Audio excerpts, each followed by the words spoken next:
sorry, ah. I should be the one saying sorry. Siguro naghanap lang ako ng mapagbubuntangan ng galit. Ano kung may pamilya ka pa? Yung higit pa sa kaibigan yung tingin sa'yo, tatanggapin mo ba? Ako yung naglason sa kanya.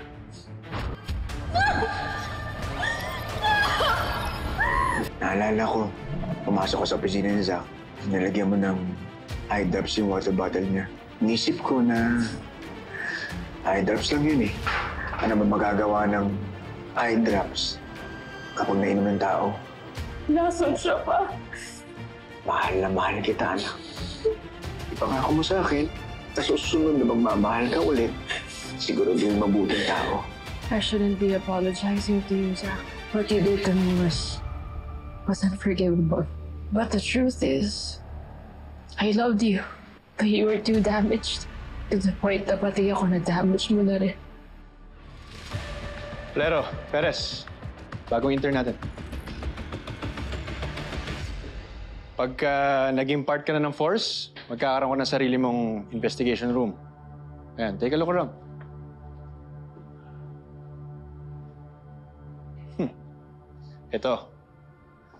Ito ang isa sa pinaka-paborito at pinakasikat na cases na hinandle namin. Ang murder ng fitness influencer na si Zach Zamora.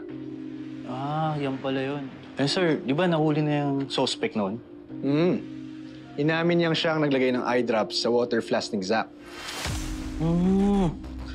Pero sir, sabi dito sa report, a huge amount of tetrahydrozoline was found in the victim's body and in his water flask.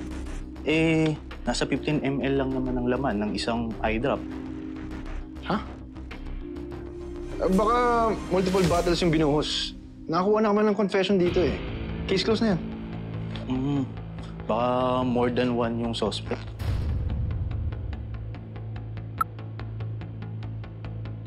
Kirby, tama kang ilapit sa akin tong bago na discover mo.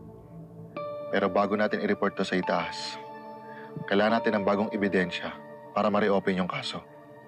Maliban kay Mr. Hector Baltazar, sino pa kayang pwedeng pumatay kay Zach? Isa sa 4 na magkakaibigan.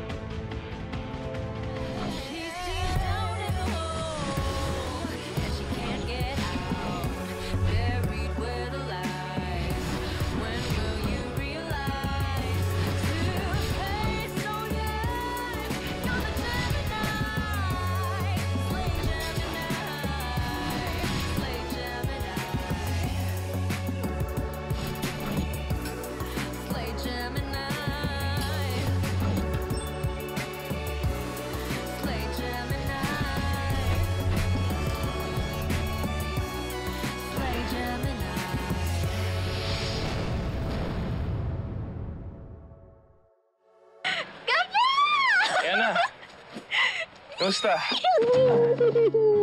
I just got accepted sa internship ni Associate Justice De Leon. Talaga? This is such a dream come true. Dahil dyan, celebrate tayo. Lilibre kita. Next steak? Libre kita ng Adidas. Adidas? I think you're gonna buy me shoes? Adidas, yung barbecue. O, ayan o. Tara, kain tayo. Sige, okay lang din naman. Kaya, 4 na Adidas nga, tsaka 2 isaw na din. Yeah, isaw. Grabe, intern ka na. Malapit ka na maging lawyer. Sana pag naging abogado ka na, hindi lang mayayaman yung ipagtanggol mo, ha? Pati yung mahihirap na katulad ko din, ha? Oh, grabe ka naman. Alam mo naman na I'm not that kind of lawyer. And I won't be that kind of lawyer when I finally pass the bar. Tsaka, hindi ko naman mahirap eh. Ano hindi? Mahirap ako, no? Hindi ko mahirap mahalin. Ha? Ha? Ha? Sabi mo? Paluto na ata yung Adidas. Kala mo ko lang pwede maging corny.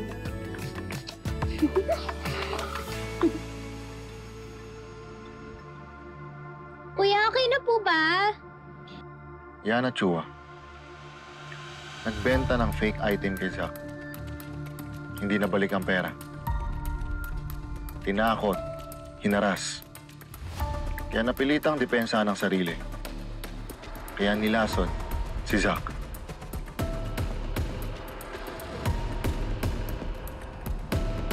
yes. Yeah, I'm on my way. Dala ko na yung mga gamot na di-donate natin. Para dun sa Women's Center. Okay. O, sige. Okay na tayo. Bye-bye. Kirby, nandito na ako kay Liv. Bakit yan? Bakit chat na lang kuya kung may kulang pa tayo doon sa taas. Wala naman ano. Kompleto na. Binili ko din kanina kasi 100 pieces yung isang box eh. Liv Baltazar, Eye drops. ang ex-girlfriend ni Zach. Tapos, baba. Eye drops. Sa grabe na panluloko na ginawa sa kanya ng boyfriend niya.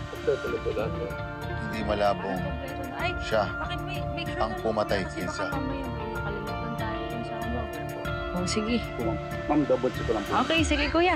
Feel ko lang naman ang dami-dami natin order. Ang dami kayo, ano. Ako, kaya mo ba? Gawin lahat yun. Kaya yun, no. Yun nga yung pinagdadasal ko. At yan, Dito kay Sugar. Gusto ng mga tao.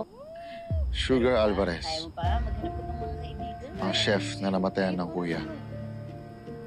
Dahil sa pamamalakad ni Zach sa gym, napilitan si Byron na gumamit ng steroids na ikinamatay niya.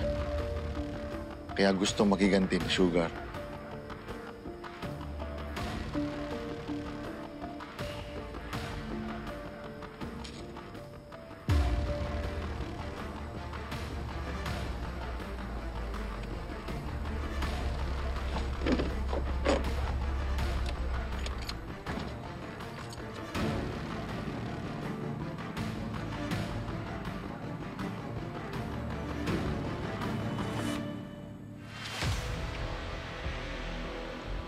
Family Baltazar, the most damaged of all. Kinuha na ng video, pinahiya.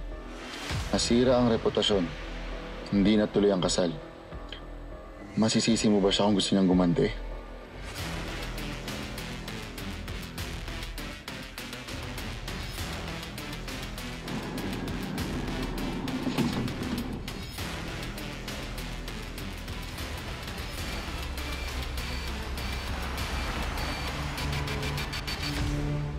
Dami rin talagang katarantaduhan ni Zach. Kaya hindi na rin ako nagtaka na maraming gustong pumatay sa kanya. Pero dapat pa rin nating malaman yung katotohanan. Anghel o demonyo man yung biktima. Dapat nating makuha yung hustisya.